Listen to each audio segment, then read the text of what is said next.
bersama saya lagi dalam Alright Nopa Channel. Sekali lagi, gompak sahabat semua. YB Rafizi Ramli melakukan jelajah madaninya dan ceramah di negeri Kelantan, di Tanjung Mas. Dan kita lihat sambutan rakyat negeri Kelantan. Ya, kita boleh melihat bagaimana mereka mahukan perubahan sahabat-sahabat semua. Dan pidato padu dan terbaik daripada YB Rafizi Ramli ini pasti akan menggentarkan lagi lebay-lebay penunggang-penunggang agama, seperti yang dinyatakan oleh Muhyiddin Yassin, PAS adalah parti ajaran sesat yang semakin menyesatkan.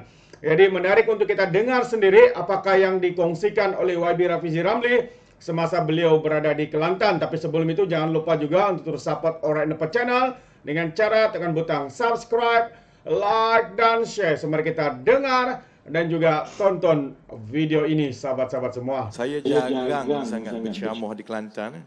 Payah ceramah di Kelantan. Saya mari-mari tengok Ustaz Omar pakai putih belakang. Aku pakai hitam belakang. Sudah. Lepas tu tengah nak berceramah depan-depan tu ada bulan. Dia ingatkan bulan. Ni negeri bulan. Tak? Alhamdulillah. Saya susahlah nak kata kalau tempat saya pergi tu, negeri saya pergi tu, menang kalah tu wallahu alam, itu Allah dah tetapkan semua. Tapi memang betul dalam pilihan raya yang lepas, saya jarang sangat datang ke Kelantan kerana potensi nak menang tu nampak payah. Jadi kali ni macam mana? Kali ini ada perkara-perkara yang tak pernah berlaku sebelum ini. Sebelum saya duk dengar cerita Ustaz Wan Rahim, Cikgu Wan Rahim duk cerita pasal Kak Ani tak Kak Ani ni tak. Dia daripada 6-7 bulan yang lepas pun memang jelas rakyat Kelantan tak puas hati dengan pentadbiran kerajaan negeri. Cuma macam Tan Sri kata tadi, hak tu hak kita payah. Cerita soal neraka dengan syurga ni letih sikit kita. Cuma saya diberitahu dan saya nak beritahu kepada yang dengar di sini, yang kat luar. Manifesto PAS masuk syurga ni payah nak buat ni. Kalau orang selalu serang saya kata, ni janji tapi tak ditunai, manifesto tak boleh pakai. Paling kurang manifesto saya ni manifesto level-level manusia. Bolehlah juga kita buat. Manifesto masuk syurga ni bukan level-level manusia. Hatta ni amal sekalipun masuk syurga, pergi neraka ni semua di luar jangkauan kita. Ini semua antara kita dengan Allah. Tapi yang penting, kalaupun kita bimbang, orang Kelantan ni dia terlalu terpengaruh selama ini dengan soal syurga dan neraka ni. Memang ada tanda-tanda bahawa 6-7 bulan kebelakangan ini, segala kepayahan yang ada di Kelantan ni, orang Kelantan dah tak tahan dah. Ada tanda-tanda itu. Sebab semua negeri yang kita tiap-tiap bulan kita tengok, adakah anda berpuas hati dengan prestasi pentadbiran kerajaan negeri? Semua negeri lain, kerajaan yang sedia ada tu, lebih ramai orang berpuas hati dengan tak berpuas hati. Hatta di Kedah sekali, hatta di Terengganu sekali. Selangor, Negeri Sembilan dengan Pulau Pinang tu tak payah kata lah, memang orang berpuas hati lah. Tapi pentadbiran PAS di Kedah, seluruh macam mana Sanusi pun, ada sikit lebih berpuas hati daripada yang tak puas hati. Pentadbiran PAS di Terengganu memang betul, saya cakap terus terang, memang ada majoriti berpuas hati. Dalam 6 buah negeri yang masuk pilihan raya ni, hanya pentadbiran di Kelantan saja yang lebih ramai orang tidak berpuas hati daripada berpuas hati. Kalau di negeri lain, keadaan macam ini confirm kalah. Saya cakap terus terang. Setakat ini daripada 2016 tu yang Tan Sri kata aku meluak dekat Rafizi dulu ni. Memang betul lah. Saya tengok tiap-tiap bulan, mana-mana negeri yang bila penduduk dia, pengundi dia lebih ramai tak puas hati dengan sama ada kerajaan persekutuan ke, kerajaan negeri ke, confirm kalah. Cuma di Kelantan ni dia unik sikit lah. Sebab isu dia tu lebih rumit, mentaliti lebih kompleks. Dan juga soal itu lebih mendalam daripada soal pembangunan semata-mata, susah senang semata-mata. Memang betul. Sebab itu kalau ada yang nak tanya saya, bagaimana sebenarnya keadaan di Kelantan sekarang? Ada lonjakan sokongan yang cukup tinggi. Saya bagi contoh. Dulu-dulu Pakatan Harapan, baik Amanah, baik PKR, kalau bertanding di Kelantan ni, hilang deposit. Itu kita tahu lah, memang hilang deposit. 10%, 11% je kita dapat. Kali ini setakat minggu lepas, sokongan secara purata lah di seluruh negeri. Sebab kita tanya macam ni Tan Sri Fatmi, kita tanya, tiap-tiap minggu kita akan tanya lebih kurang 1,000 orang lebih pengundi secara sampel. Kita akan tanya, kalau PN lawan PH, siapa kamu undi? Kalau PN, masuk PAS lah. Lawan BN, siapa kamu undi? Untuk PH lah, yang dulu ni yang dapat 10%, 11% saja sokongan pengundi, dia dah sampai melebihi 35% lah, dekat 36% lah. Seluruh negeri Kelantan ni, maksudnya di tempat-tempat yang secara tradisinya lebih kuat kehadiran PH, Amanah atau PKR. Termasuklah Kota Baru ni. Maksudnya dia dah dekat 40%. Kalau BN sekarang dah melepasi secara purata dekat 45% dah sokongan. Purata. Kalau purata satu negeri dekat 45%, confirm ada kursi-kursi yang BN confirm menang. Itu saya cakap tu terang. Cuma kita tinggal seminggu ni, kita nak lonjakkan lagi. Kalaupun orang kata, Allah, bukan boleh menang pun kalau 35%. Sebab ini 1 lawan 1 tak? 1 lawan 1. Maka nak menang kena 50%. Tapi bayangkan keadaan begini. Daripada perspektif PH, Amanah dengan PKR. Daripada dulu kita masuk bertanding, hilang deposit, dapat 10%. Maknanya bila dia dah sampai ke 35, ke 36% ni, dalam tempoh 6-7 bulan, sokongan Melayu di Kelantan telah meningkat 3 kali ganda saudara-saudari. Tak pernah berlaku di tempat lain. Sebenarnya. 3 kali ganda. Dan yang keduanya, di negeri-negeri yang PH kuat, saya cakap terus terang, di Selangor, di Pulau Pinang, di Selatan Kedah, di Johor, di Negeri Sembilan, ya tak? Sebab itu kerusi-kerusi campuran yang ada pengundi-pengundi Cina dan bukan Melayu. Sebenarnya, kalau PH dapat saja 35 ke 36%, confirm menang. Kita tak perlu sampai 50%. Saya ingat dalam PRU yang lepas, calon PKR, saya seorang je yang dapat undi Melayu 50%. Yang lain tu semua calon PKR dapat rendah daripada 50%. Tapi di negeri pantai barat, asalkan dapat lebih 35%, 40% tu dah masuk zon selamat dah. Sebab kita ada pengundi bukan Melayu. Maknanya apa dia? Bila ada lonjakan sokongan daripada 10-9% 7 bulan yang lepas, dia dah naik sampai 35-36%.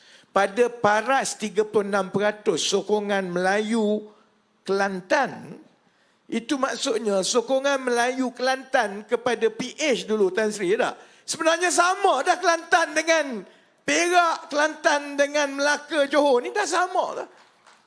Jadi kalau orang kata orang Kelantan tak boleh berubah, tak betul. Kalau ada orang kata bahawa pekat sangat ni, lama sangat duduk minum air berkarat orang Kelantan, tak boleh berubah dah dia, pun tak betul. Dan bila ada lonjakan yang begitu kepada PH, sudah tentu dia juga akan bawa gelombang itu yang akan membantu, saling membantu BN dan PH. Sebab itu saya rasa, walaupun PAS mendabik dada yang konon mereka akan menang besar, kosong, sapu bersih, saya tak rasalah PAS boleh sapu bersih di Kelantan kali ini. Kalau ikut bacaan awal kami, ni 6 bulan yang lepas, paling kuranglah kerajaan perpaduan. Maksudnya UMNO sebahagian besar dan sedikit daripada Pakatan Harapan di Kelantan boleh menang sekurang-kurangnya 8 kursi dan dia boleh pergi sampai 15 ke 18 kursi. Ini 6 bulan lepas. 6 bulan lepas. Sebab tu saya mula datang lah. Sebab tu saya ada mula datang kat Kelantan. Ini dah 2 kali, 3 kali saya datang kat Kelantan. Sebabnya keadaan dia begini, saudara-saudari. Kita ucapkan dan kita doakan yang terbaik kepada sahabat-sahabat kita yang bertanding kali ini. Menang insya-Allah, jalankan tugas. Kalau menang kerajaan negeri, alhamdulillah, tak payah parking korang lepas ni, percuma semua. Tapi kalau pun tak menang, dan saya memang macam ni. Saya memang masuk pilihan raya kali ini, saya dah tengok yang 6 tahun, 5 tahun akan datang. Tak? Kalaupun tak menang kali ini, kalaupun jadi pembangkang kali ini, saya yakin ini penggal terakhir PAS memerintah di Kelantan, saudara-saudara. Yang itu tunggu 5 tahun lagi. Kalaulah kita tak buat salah, tak ada benda-benda yang mengarut kita buat di sebelah kita, saya rasa rakyat Kelantan sebenarnya dah tak tahan. Walaupun dia rasa macam mana pun, dia dah sampai ke dalam ekonomi dia kata nilai ambang, dia dah sampai ke threshold, tahap sabar dia tu tak boleh dah. Sebab memang dah tak boleh nak dibandingkan kepayahan rakyat Kelantan ini dengan semua tempat lain.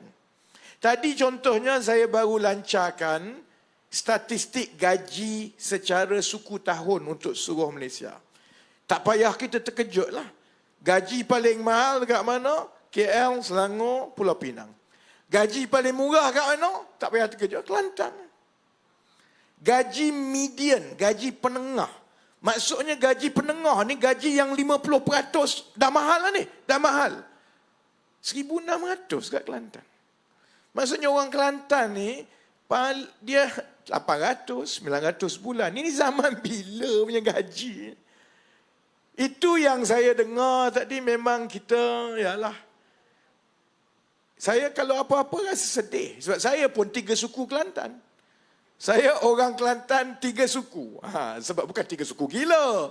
Darah saya 3 suku, darah Kelantan. Sebab saya orang Besut.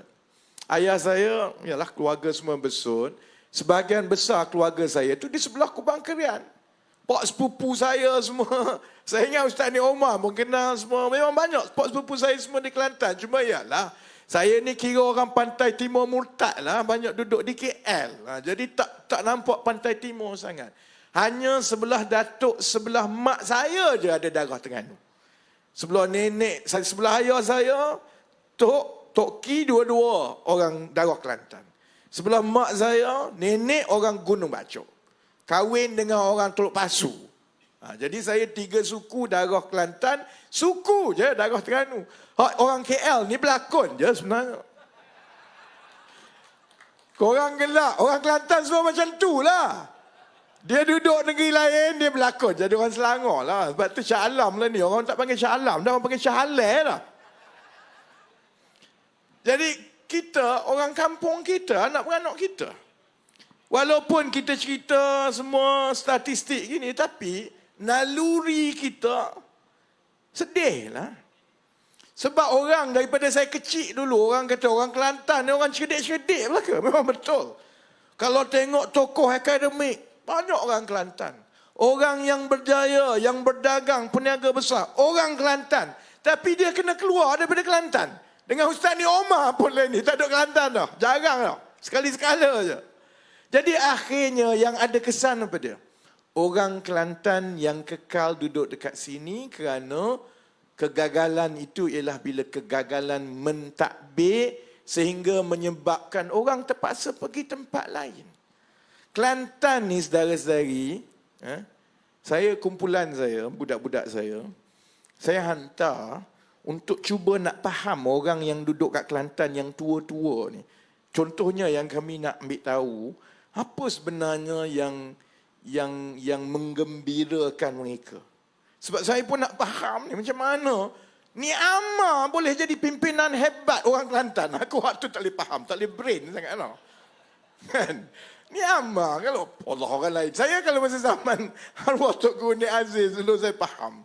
Saya ingat ini nak cerita. Saya tak pernah cerita Ustaz Nik Omar ada sini kan. Saya kali pertama jumpa Tok Guru, arwah Tok Guru. Saya memang masa tu pengarah strategi PKR. Walaupun saya muda ni tahun 2011, 2010 ada.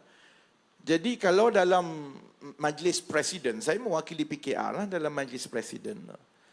Beza sangat bila almarhum Tok Guru Nik Aziz datang mesyuarat dengan bila Tok Guru Haji Hadi mari mesyuarat.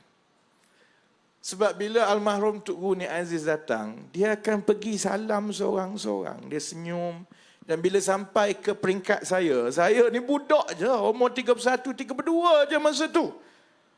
Dia tegur, dia sebut nama, dia beritahu, dia duduk dengar ceramah. Masa tu saya duduk kerja lembu kan. Dia beritahu, hamba dengar banyak. Jadi dia tak ada keperluan pun untuk tegur saya, untuk tanya saya. Dia Tok Guru Nik Aziz ni. Tak ada keperluan. Orang kata legend. Bukan jenis Nik Ammar ni, legend. Tak ada keperluan. Tapi itu peribadi dan akhlak Tok Guru Nik Aziz. Dan saya tak cakap ni sebab Ustaz Nik Omar ada kat sini. Memang pengalaman saya sendiri. Banding dengan kalau Ustaz Hadi mari mesyuarat. Letih kita. Sebab dia masuk, salam pun tidak. Dia jalan. Orang Terengganu kata dia jalan, nyok. Jalan. Dia duduk depan tu. Sepatah apa dia tak sebut. Tegur orang ke tidak, apa pun tidak. Dia duduk kat situ. Orang duk bincang ke apa, dia tak turut serta. Akhir sekali, dia bagi ceramah rusila dia kepada majlis presiden. Tu dia. Dia wah. Cakap habis balik. Jadi kita macam, ini mesyuarat apa ni?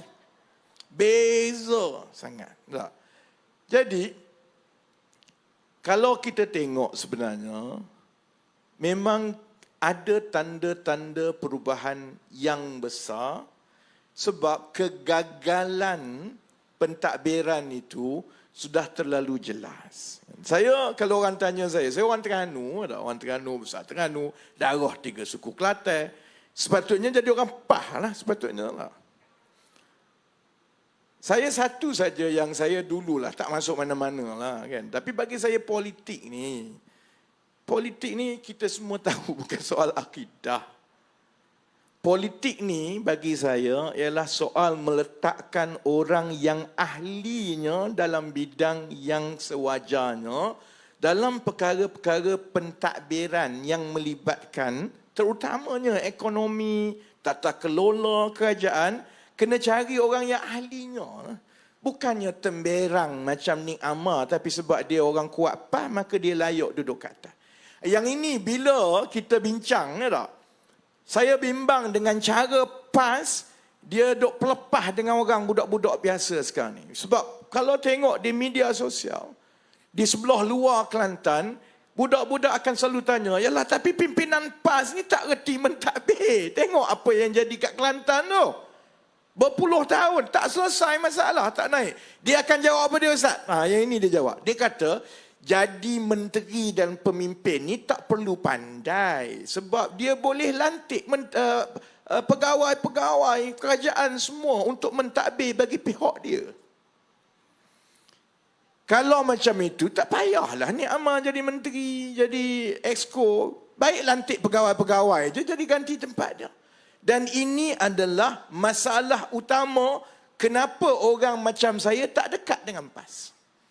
Sebab dia tidak meletakkan orang yang ahli dalam bidang dia di tempat yang penting sehingga dia mula ada kesan kepada rakyat semata-mata kerana macam Cikgu Wan Rahim beritahu tadi, dia bila dah megar tu dia tak mau lepas. Siapa bila-bila dia tak mau lepas.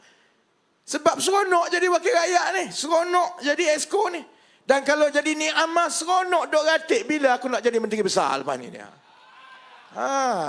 Berapa penggar? 7 penggar. 7 penggar dah jadi wakil rakyat lah. Tok wakil pun dia, Adun pun dia, juru cakap air Kelantan pun dia.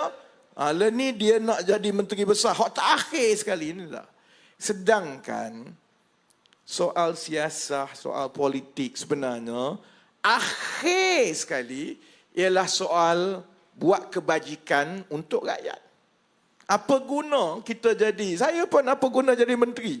Aku kalau 5 tahun tak berubah, saya pun tak nak sebenarnya. Baik saya balik jadi orang swasta, paling kurang saya boleh teruskan dengan syarikat saya di kaya raya. Tak pening kepala, tak payah nak bergaduh dengan Nik Amar, dengan Sanusi tiap-tiap minggu. Tak ada orang kacau saya. Tapi kita semua masuk politik kerana matlamat kita dan satu-satunya pelaburan kita dalam kubur nanti. Tambah orang macam saya, Ustaz. Ustaz tak apalah, tahfiz semua. Saya tak cukup benda tu. Orang macam saya, amalan yang nak bawa dalam kubur ni hanyalah dengan ilmu yang saya ada, pengalaman yang saya ada, bantu orang lain. Kalau kita bantu orang lain, adalah bahagian saya dalam kubur. Tapi benda tu saya tengok dah hilang dah. Yang itu yang saya sebenarnya, kalau orang tanya, kenapa saya tak dekat dengan PAS? Sebab itu. Sebab saya bila lama-lama saya tengok, sudah hilang kebaikan daripada satu parti yang mengaku Islam ini untuk sampai kepada rakyat apabila dalam contoh Kelantan, negeri yang cerdik, negeri yang kaya raya, negeri yang cukup gemilang dalam segala-galanya, terus menjadi negeri yang paling terkebelakang sekali. Baik, Sebab tu soal air semua ni. Saya duk tengok Nik Zawawi. Nik Zawawi. Saya rasa kalaulah dia tahu ada orang duk rekod dia tengah bagi ceramah dekat kedai kopi ni tak. Dia sebut, abang kakak, air ni sebenarnya bukan cerita kerajaan negeri. Air ni kerajaan persekutuan. Ni semua kerajaan persekutuan ni.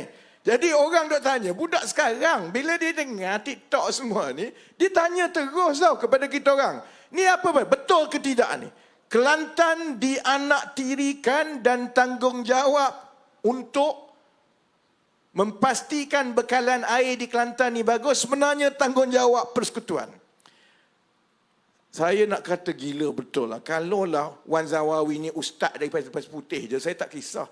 Dia ni bekas timbalan Menteri Kerajaan Persekutuan ni. Bekas timbalan menteri. Paling kurang mestilah tahu tentang perlembagaan persekutuan. Nak jadi menteri, cita-cita besar.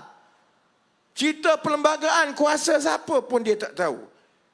Soal air ni apa kerja kerajaan persekutuan, kuasa apa dalam perlembagaan yang jadi tanggungjawab persekutuan, apa kuasa dan tanggungjawab kerajaan negeri. Baik, ikut perlembagaan.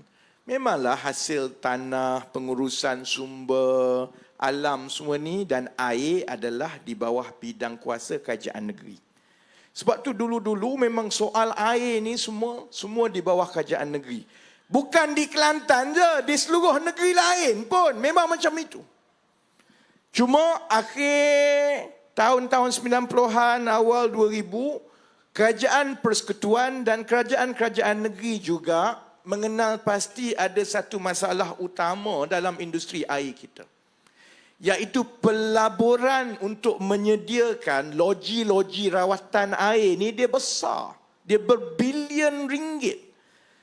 Jadi kalau diserahkan ikut kemampuan kerajaan negeri masing-masing, kita berhadapan risiko ada negeri yang mampu macam Selangor dengan Pulau Pinang sebab dia kaya, ada negeri lain tak mampu. Dan negeri itu termasuklah Pahang, Terengganu, Kelantan, Kedah, Perak, Perlis, Negeri Sembilan, Melaka. Tak? Atas perkara itu, maka berlaku satu penstrukturan industri air sekitar tahun 2005-2006. Itu yang dinamakan Akta Perindustrian Air. Saya ingat nama bahasa Inggeris dia, bahasa Melayu. Water Service Industry Act, WASIA, tahun 2006. Maka dari situlah bermulanya penstrukturan industri air. Masa itu perjanjian di antara negeri-negeri dengan kerajaan persekutuan ialah memisahkan tanggungjawab pelaburan untuk membantu kerajaan-kerajaan negeri supaya tak dibebankan dengan pelaburan untuk menyediakan loji-loji rawatan air. Yang itu kerajaan pusat tanggung. Macam mana cara dia? Kerajaan pusat menubuhkan satu badan yang dipanggil Perbadanan Aset Air Berhad ataupun PAAP. Kenapa buat begitu? Kerana kerajaan persekutuan lebih mudah untuk pergi ke pasaran dan berhutang untuk menerbitkan bon air. Nak buat satu loji rawatan, PAAP akan terbitkan bon hutang, kerajaan persekutuan jamin, dia boleh ambil 2 bilion, 3 bilion, duit itu kemudian dia digunakan wang persekutuan untuk bina loji-loji rawatan. Kerajaan negeri pula, tanggungjawab dia ialah menguruskan bekalan air. Bekalan maknanya dia akan sewa aset loji rawatan air yang telah dibayar oleh kerajaan persekutuan, dia akan sewa macam sewa rumah lah. Dan daripada itu, tanggungjawab dia ambil sewa tu, ambil air tu, hantar ke orang, kemudian kutip duit, kemudian pastikan duit yang dikutip itu cukup untuk dia bayar balik sewa. Model itulah yang diguna pakai di seluruh Malaysia kecuali Sabah dan Sarawak. Model itulah yang ada di mana-mana. Tak timbul langsung soal Kelantan ini dia nak tirikan. Tak ada. Yang itulah benda layanan yang sama kepada setiap kerajaan negeri, bahawa komitmen daripada kerajaan persekutuan bila ada keperluan untuk loji rawatan air yang menelan belanja berbilion ini, itu akan ditanggung oleh kerajaan persekutuan. Tapi tanggungjawab kamu kerajaan negeri, terutamanya oleh kerana kamu yang kutip bil, bukannya kerajaan persekutuan. Yang kutip air ni syarikat air Kelantan, syarikat air Terengganu, syarikat air kalau di air Selangor. Yang kutip hasil ni ialah kerajaan negeri. Maka kalau dia uruskan dengan baik, hasil itu adalah mencukupi untuk bayar sewa loji rawatan air dan juga mencukupi untuk tukar paip siap semua ni.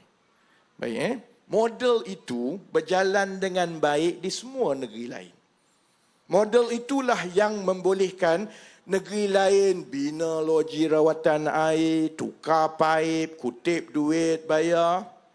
Negeri lain semua buat, negeri Kelantan tak boleh. Jadi orang tanya saya, yang macam mana soal Nik Zawawi punya komen ni, satu dia bodoh. Tak erti membaca. Buat malu je timbalan menteri. Timbalan menteri yang tak tahu sebenarnya bidang kuasa mengikut akta. Sama ada dia bodoh atau dia bohong. Seri-seri. Dia tak Ustaz ni Omar tengok kat saya panggil orang bodoh. kan. Memang betul sama ada dia bodoh atau dia bohong. Yang itu semua orang tahu bahawa sebenarnya soal masalah air di Kelantan ini bukan soal peruntukan persekutuan. Bukan soal perbelanjaan. Yang itu sudah termaktub di dalam akta. Kalau nak buat, kerajaan persekutuan akan buat. Tapi yang ini yang saya nak tambah sedikit masalah di Kelantan.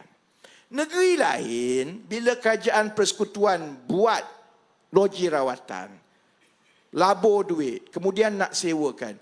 Negeri lain, sebab dia mentadbir dan menguruskan syarikat air dia dengan baik, dia boleh bayar balik. Benda tu tak ada masalah. Kelantan ni tak boleh. Dia tak boleh. Jadi dia nak apa dia tahu? Tolong bagi percuma kat kita. Tolong bagi percuma. Semua kita nak percuma. Itu tak campur lagi yang Nik beritahu tadi. Yang itu memang saya tenganga. Saya sebab dia duk tunjukkan keperluan lebih kurang 700 liter air sehari. 700 juta liter sehari dah. Lepas tu, bila kita bina yang satu lagi baru ni, yang tambahan 1.5 bilion ni, dia dah dapat lebih kurang 800 juta liter dah. Habis yang perlukan sampai 8 bilion 5 biji lagi ni sebab apa? Saya tunggu lama tau. Sebab Datuk Seri Anwar ni pun satu, baik sangat. Ada Ustaz Mat rasa masa tu lah. Oh dia baik, bersopan. Semua bersopan ni. Saya tengok kiri, tengok kanan ni. Tak ada orang nak tanya kan, saya pun tanya. Kata ada perlukan 800 juta, 700 juta tau. Itu kalau tambah satu lagi kan cukup dah. Itu sebab apa sampai anak ada 5 tambahan sampai ada 8? Dia boleh jawab. Kita mitok je. Mitok je 8 bilion. Mitok je dah. Itu. Saya sampai sekarang tengok tak ada pimpinan PAS yang saman saya atau sangkal saya. Sebab demi Allah benda tu memang betul-betul berlaku. Beza dia orang lain bersopan, mulut tak celupar macam saya. Saya tanya, lepas tu saya pergi cerita kat semua orang. Itu je beza dia. Lepas tu, ni nak cerita satu lagi ni. Ada 3-4 minit je lagi ni lah. Nak cerita. Ni hot terbaru, panah daripada pejabat saya tadi dah. Saya nak jawab. Banyak-banyak hari, kementerian saya pun satu. Banyak-banyak hari, saya nak ceramah di Kelantan malam ni. Masa petang tadilah, fail pasal penstrukturan air Kelantan mari kat aku. Nick setuju lah ni, Nick. Mana Nick ni? Tak ada lah. Dia lari dah. Sebab saya mesti tanya dia.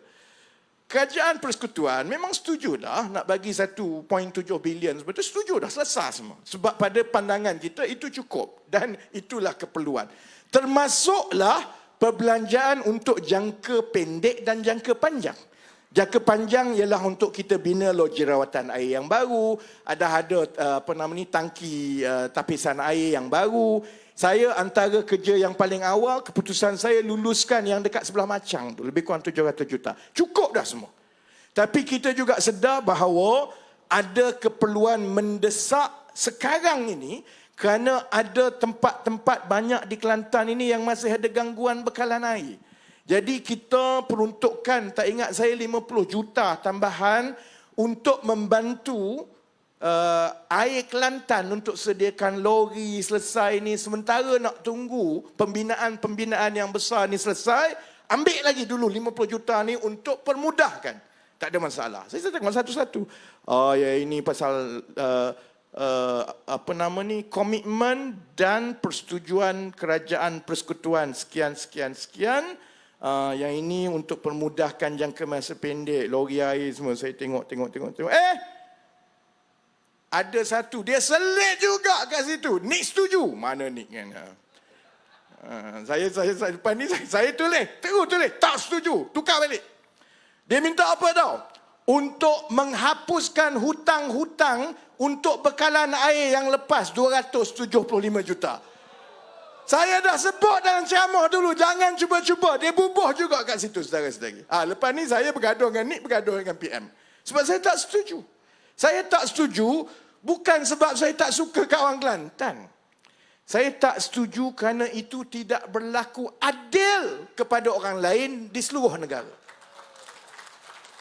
Dan saya sebagai Menteri Ekonomi yang tanggungjawab saya meluluskan peruntukan besar itu, takkan kalau Kelantan kamu tak boleh urus air kamu. Kamu semua macam-macam cerita. Beli Mercedes tak beli Mercedesnya. Khidmat air tak baik. Untuk kamu rugi beratus-ratus juta yang duit kerajaan persekutuan bagi. Bila masa nak bayar, kamu minta tak nak bayar, kita maafkan. Habis kalau Johor minta macam itu, kalau Perak minta macam itu. Sebab bagi setiap RM1 yang saya luluskan, semata-mata untuk pimpinan PAS macam ni Amar ni terlepas dari tanggungjawab dia membayar hutang. Hutang rakyat, bukan hutang kita. Bukan hutang menteri, hutang rakyat.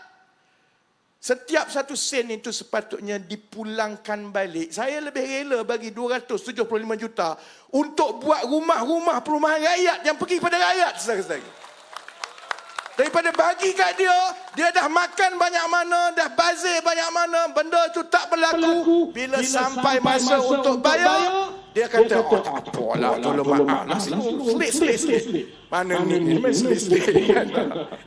Dia lah daripada ni, dia sampaikan saya dulu. Jadi sebab itu, saudara-saudari, saya ada dalam 1 minit terakhir je saya kena tutup. Kalau tidak Zinda, nanti ada orang buat petition pilihan raya. Mampu dia. Saudara-saudari, saya tak tahu Kelantan macam mana keadaan dia.